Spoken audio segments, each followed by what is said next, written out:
எனக்கு வர வர ஸ்டாலின் அப்பா பேசுறத பார்த்தா கூட விட்டுடலாம் அப்படின்னு தோணுது. ஆனா உதய அண்ணா பேசுறத பாக்குறப்ப மட்டும் ஏன் விடணும் அப்படின்னு தோணுது. ஏன்பா அவர் மேல அவ்வளவு வெறுப்பா அப்படின்னு மட்டும் கேட்டுறாதீங்க.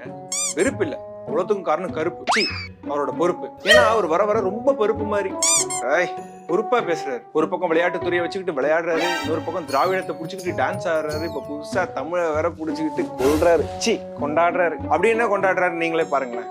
தமிழ் இனம் காப்பாற்றப்பட வேண்டும், நம்முடைய நாடு தமிழ்நாடு காப்பாற்றப்பட வேண்டும். இதுதான் திராவிட முன்னேற்ற கழகத்துடைய கொள்கை. இந்த கொள்கைக்கு யாரெல்லாம் எதிரியோ அவங்க அத்தனை பேரும் திமுகவுக்கும் எதிரி என்பதை இந்த நேரத்தில் நான் தெரிவித்துக் கொள்கின்றேன். கண்டிப்பா தமிழ் மொழியை கண்டிப்பா காப்பாற்றணும். ஆனா தமிழ் மொழியை ஃபர்ஸ்ட் காப்பாற்றணும் அப்படின்னா அதுக்கு தமிழர்கள் வேணும். தமிழர்களை காப்பாற்றணும் அப்படின்னா கண்டிப்பா அவங்களுக்கு ஒரு நிம்மதியான வாழ்க்கை வேணும்.